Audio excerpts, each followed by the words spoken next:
vou contar uma da juventude. Quando eu tinha uns 14 anos mais ou menos, meu pai me deu 10% da joalheria para ajudar ele nos negócios. Eu já era emancipado e aos 14 anos montei uma fabriqueta de expositor de joias também, que era uma coisa meio paralela com a joalheria, uma necessidade da joalheria. Aí eu comecei a comprar lá em Porto Alegre, na Galeria Chaves Barcelos, lá comprava as miniaturas de perfume, coloquei 5, 6 sacoleiras para vender pra gente. Convenci o meu pai a comprar meio a meio uma loja de calçados lá da Charles Jourdain. Então quando chegou lá pelas tantas, eu fui me matricular no primeiro ano do segundo grau,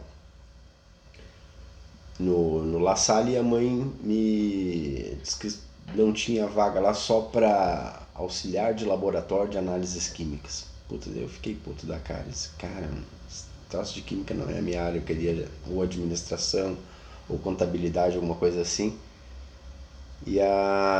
Só que eu comecei a fazer, e nesse meio tempo, no meio dos negócios já, né, todo mundo tomando Coca-Cola e a gente já tomando cafezinho lá, preocupado com cheque para vencer na segunda-feira, eu decidi, falei pro meu pai, eu quero parar de estudar. E o pai me olhou, assim, tu quer parar de estudar, cara? E a minha mãe já chorou 3 dias, né? 3 dias fio. Quando eu falei da ideia, ela já disse, meu Deus do céu, vai terminar, vai fazer faculdade, vai isso, vai aquilo. E meu pai olhou pra mim e falou assim, olha, tudo bem, eu topo, você vai parar de estudar, mas primeiro você vai fazer uma coisa bem simples. Você vai ler 7 vezes esse livro aqui. E me deu um livro de um psicólogo americano chamado Vernon Howard. Morreu agora em 1982. O cara é considerado lá uma das mentes mais lúcidas da época dele e tal. E esse cara, ele faz uma analogia de todas as... Ele misturou as filosofias do mundo inteiro. Ele estudou isso tudo, né? Do Oriente, do Ocidente. Então começa desde aquela filosofia grega clássica, e passa pelos hindus, mistura essa escola de Frankfurt, escola nova. E todos os caras com alto desenvolvimento espiritual. Eu me interessei, eu li 7 vezes aquele livro, achei interessante, assim, enquanto tem outros livros desse cara, tem mais 5 livros dele publicados no Brasil. Eu comecei a ler os outros 5 livros, aí li 7 vezes os outros 5 livros. E ele é tão impactante isso, porque como ele cita muitos filósofos, eu comecei a fazer uma doxografia, né, de quantos filósofos ele citava, e eram 163. Eu comecei a ir atrás dos 163 filósofos que ele citava. E, tipo, Shankara falou isso, isso e aquilo. Assim, cara, quem é Shankara? E a gente começava a pesquisar. Hoje não é como hoje em dia na internet, né? Que é simples, a gente tinha que ir em biblioteca pesquisar. Eu achei o Shankaracharya lá num sebo. É mais ou menos um monge errante hindu lá dos 800 anos depois de Cristo, que escreveu o Diadema da Sabedoria. Daí quando eu achava uma pérola dessa, dissecava o livro, estudava o livro, onde o Vernon Howard tinha citado ele, eu conhecia o original inteiro, né? E como eu tinha feito a doxografia, escrevi até uma doxografia chamada O Vírus da Sabedoria, com os excertos desses 163 filósofos. E o que isso acabou acontecendo? Eu queria parar de estudar, mas com o desafio do meu pai eu nunca mais parei de estudar.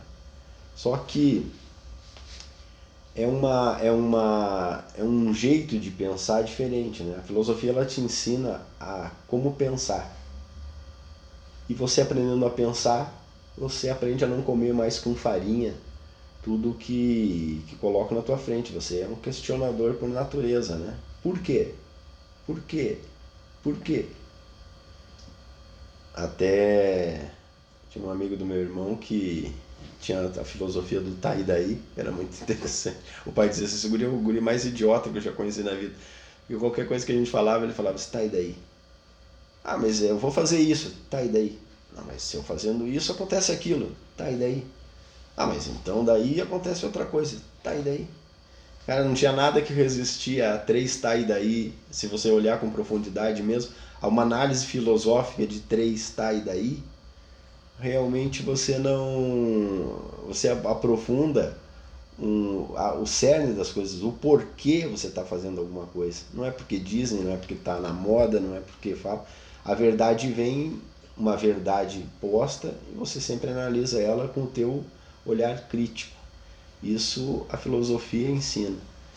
Eu acredito que me tornei um filósofo autodidata, né?